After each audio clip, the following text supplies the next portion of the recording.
আকাশ চোৱাৰ হেঁপাহ পূৰণ হ'ল ৰাতুল আলীৰ।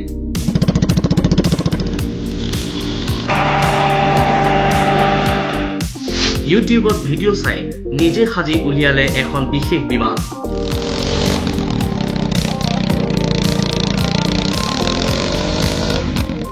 শুৱালকুছিৰ আকাশত উৰিল পাৱাৰ হেণ্ড গ্লাইডাৰ।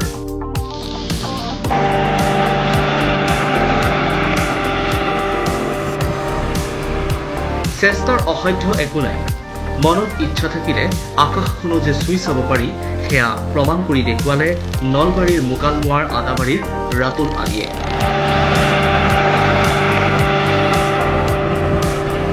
খেয়ালি মনৰ ৰাতুল আলীয়ে দীৰ্ঘ সময়ৰ অন্তত সাজি উলিয়াবলৈ সক্ষম হ'ল পাৱাৰ হেণ্ড গ্লাইডাৰ।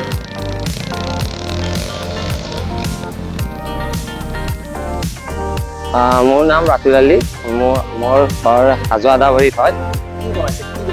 এইটো পাৱাৰ হেণ্ড গ্লাইডাৰ বুলি কয়। এইটো 4-5 বছৰৰ বেছি হ'ল।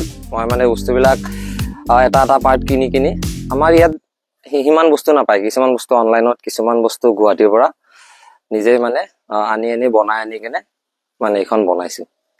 বাৰম্বাৰ চেষ্টা কৰিছিল যদিও সফল হোৱা নাছিল। অৱশেষত ৰাতুল আলীয়ে শুৱালকুছিৰ আকাশত উৰুৱাই দেখুৱালে পাৱাৰ হেণ্ড গ্লাইডাৰ। কোনো ধৰণৰ প্ৰশিক্ষণ নোলোৱাকৈ অসমৰ আকাশত প্ৰথমবাৰলৈ উৰুৱালে পাৱাৰ হেণ্ড গ্লাইডাৰ। 5 লাখ টকাৰ বাজেটত ৰাতুল আলীয়ে সাজি উলিয়াই এইখন পাৱাৰ হেণ্ড গ্লাইডাৰ।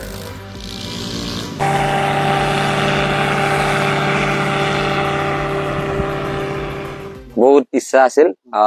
ইয়াৰ আগতে মই 3বাৰ মান চেষ্টা কৰিলো ইয়াৰে মেটেৰিয়েলে। আমাৰ তাত মানে হেৰি নাই, গ্ৰাউণ্ড নাই এনেকুৱা, তো তাৰ পৰা ইয়াত আহিছো। তাত চেষ্টা কৰিছিলো, অলপ উৰিছে। তো ভাবিছো যে ভাল গ্ৰাউণ্ড হলে ভাল প্ৰেক্টিচ কৰি ধুনীয়াকে উৰিব পাৰিম। কত শিকা নাই, চব নিজৰে মানে। ইউটিউবত দেখি থাকো, চাইছো, তো সেনেকে এইটো বনাইছো।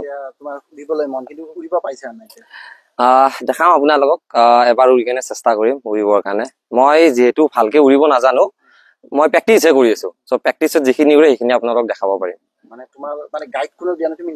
নিজে কৰিছো, গাইড কোনো নাই।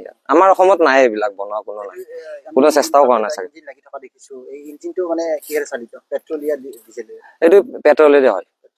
অলপমান প্ৰব্লেম হৈছে এতিয়া, মানে এইটো আগৰে পুৰণা ইঞ্জিন, কিন্তু ইয়াত এতিয়া E20 মিক্স হৈ আছে না, তো E20ৰ কাৰণে অলপ মিছ মাৰে ইঞ্জিনটো। সেইটোৱে চৰকাৰক কম যে E20 মানে অলপ কম কৰি দিলে ভাল হয়। 10% মান কৰি দিলে, 20% দিয়াৰ কাৰণে ইঞ্জিনটো মিছ মাৰে। আপোনাক এবাৰ ষ্টাৰ্ট কৰি দেখাম, মানে বহুতখিনি মিছ মাৰে। ৰাতুল আলীৰ এই খেয়ালি মনে ভৱিষ্যতে যাতে আৰু নতুন অন্য কিবা সৃষ্টি কৰে তাৰে কামনা এতিয়া অঞ্চলবাসীৰো। News desk report, India Today North East, Assam.